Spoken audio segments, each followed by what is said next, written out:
배추권 인사이드 김태선입니다. 오늘은 그 유연성 메커니즘 중에서 상세 배추권에 대한 내용을 준비해 봤습니다. 그리고 뒷부분에는 조기 감축에 대한 것들도 간략하게 그 제도에 대한 얘기들을 이제 한 장의 슬라이드로 담았는데요. 그래서 우리가 일단은 그 차입이란 것들이 있거나 또는 매입이란 것들이 있는데 그 두 가지들은 다 배추권이 모자랐었을 때, 그러니까 할당량보다 배출을 더 많이 했었을 때 그 부족분에 대해서 이제 대응하는 전략이었는데, 우리는 이 시간에 상세 배추권이라는 새로운 어떤 모자랐을 때 활용할 수 있는 어떤 카드가 하나 더 있는데, 그 부분이 이제 상세 배추권이다라는 얘기가 되겠고요. 그래서 그 상세 배추권을 활용할 때 있어서는 조금 더 그 새로운 그런 외부 감축 사업이다라는 그 내용도 좀 잘 체크하시길 바라겠습니다. 그래서 그 외부 감축 사업을 가지고 상세 배추권으로 전환해서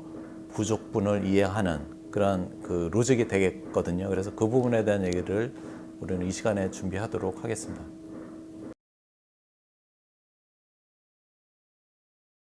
이번에 저희가 준비한 거는 유연성 메커니즘 중에서 2월도 살펴봤고요. 그리고 차입도 지난 시간에 말씀드렸고, 오늘은 상세 배추권에 대한 제도, 동시에 조기 감축에 대한 내용, 이렇게 준비를 해봤습니다. 지금 보시는 슬라이드 5페이지에는 우리가 그 부족할 때, 배추권이 할당량보다 많이 배출해서 인증량이 클 때, 그때 이제 부족에 대한 것들이고, 이 부분은 탄소 배추권 부채 관리로 그 정의가 될 수가 있겠습니다. 그래서 이 부분에 있어서는 우리가 대응할 수 있는 것들은 뭐 지난번에 말씀드린 매입, 차입, 그리고 오늘 말씀드릴 상세 배추권이 있고, 이 부분에서도 대응이 안 되게 되면 종국에는 제일 최악의 경우는 과징금을 내야 되는 일도 벌어질 수가 있습니다. 그래서 이 과징금에 대한 거는 조금 그러니까 제일 나쁜 케이스인데, 그 이행 기간 동안에 거래량 가중 평균한 단가에다가 곱하기 4만, 그 값이 그 과징금에 대한 그 벌금에 대한 그 단가가 되겠습니다. 그래서 뭐 여기까지 가면 안 되겠죠. 그렇지만 어쨌든 우리는 이 부족할 때는 이 네 가지 국면에 있다라는 걸 알아두시면 좋을 것 같습니다. 그래서 오늘 이 시간에는 상세 배추권, 할당량보다 인증량이 더 많을 때 그 부족한 것에 대한 어떤 대응 전략 차원에서 이 네 가지 옵션 중에 상세 배추권에 대한 내용을 말씀드리도록 하겠습니다. 그리고 마찬가지로 이 상세 배추권은 결국에는 외부 감축이라는 그 실적을 통해서 얻은 배추권이기 때문에 양쪽 시장에 대한 연결고리에 대한 것들도 잘 주의 깊게 파악을 해 두시면 좋을 것 같습니다. KOC든 KCU든지 간에 배추권 가격 상승에 대한 리스크가 있겠고요. 동시에 KOC 같은 경우 시장에서 자유롭게 이렇게 확보에 대한 그런 것들이 그렇게 쉽게 유용하지가 않거든요. 그래서 이 확보에 대한 리스크도 있다라는 걸 알아두시면 좋을 것 같습니다.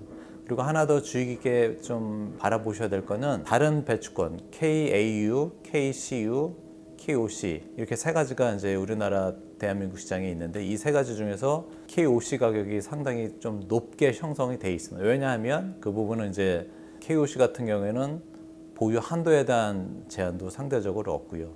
그 덕분에 어떤 유연하게 쓸 수 있는 대응 옵션에 대한 어떤 좀 훌륭한 카드이기 때문에 다른 배추권보다 가격이 조금 높게 프리미엄이 붙어서 형성되는 게 일반적이다라는 것들을 알아두시면 좋을 것 같습니다.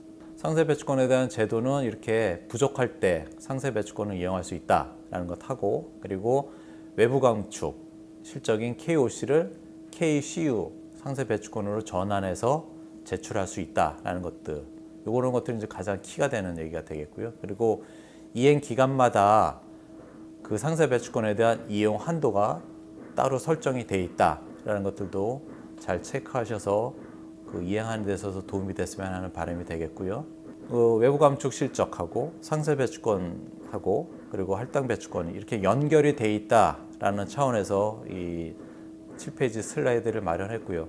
이 각각에 대해서는 시장이 다 있고, 그리고 각각의 수급에 대한 상황도 다르고, 그리고 그 수급에 대한 상황이 다르기 때문에 가격 결정에 대한 원인도 다르고 가격에 대한 레벨대도 다 다르죠.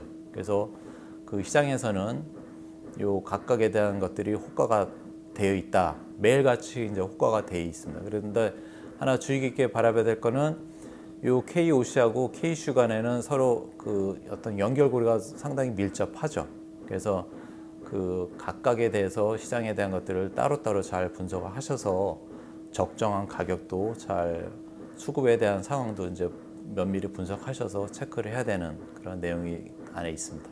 8페이지에는 3차 계획 기간 동안에 각 이행 기간마다에 대한 한도가 있는데 그 인증량의 5%로 해서 이렇게 동일하게 3차 계획 기간에는 상세 배치권에 대한 이용 한도가 정해져 있다라는 걸 알아두시면 좋을 것 같고요. 그리고 여기서 쓰는 그 KOC에 대한 그 외부 감축 사업에 대한 그 크레딧에 대해서는 국내에서 감축했든지 아니면 해외에서 감축했든지 간에 상관없이 국내에 무관하게 그 크레딧으로 얻을 수 있는 것에 대해서 5%를 쓸 수 있다라는 것들로 이렇게 3차 계획 기간에는 데피니션이 정의가 되어 있습니다. 그래서 이 내용도 잘 체크하시길 바라겠고요.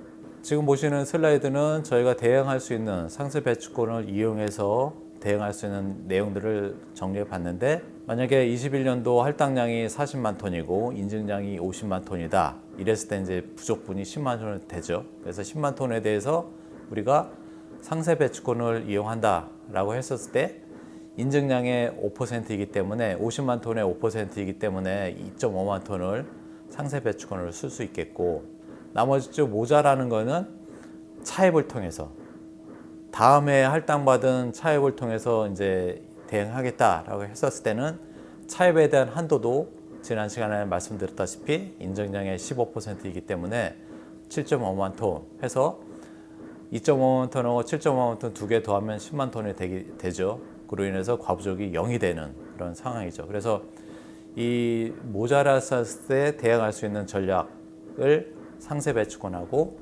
차입을 통해서 대응할 수 있다라는 예제를 이렇게 지금 9페이지에서 말씀드리고 있습니다. 또 그 유연성 메커니즘 중에 마지막 대응할 수 있는 옵션이 이제 조기 감축이거든요. 그래서 할당 대상 업체로 지정하기 전에 그 이전 해에 온실가스 감축을 조기에 감축했던 그 양에 대해서는 할당량으로 인정해 주겠다라는 제도가 조기 감축 제도가 되겠습니다. 그래서 미리 대응하기 이전에 했던 것에 대해서 그것들이 뭐 소용이 없게 되는 건 아니고요. 그 감축을 하게 되면 그 부분에 있어서도 사후적으로 인정을 해주는 그런 그 조기 감축 제도가 있다라는 것도 있으니까 미리 감축에 대한 것들도 활발하게 하셔도 된다라는 얘기가 되겠죠. 그래서 오늘은 유연성 메커니즘 중에서 마지막 시간으로 상세 배치권에 대한 얘기를 살펴봤습니다. 이 상세 배치권에서 가장 중요한 거는 외부 감축 사업을 통해서 얻은 배치권을 가지고 상세 배치권으로 전환한 뒤에 모자라는 부분을 이행할 수 있다라는 그 흐름이 있거든요. 그 부분에 있어서 좀 어떤 연결고리를 잘 보셔서 준비하시면 좋을 것 같고요. 그리고 상세 배치권에 대한 한도는 인증량의 5%로 제한을 두고 있다라는 것들을 좀 주의 깊게 바라보시면 좋을 것 같습니다. 예, 이상으로 마치겠습니다. 고맙습니다.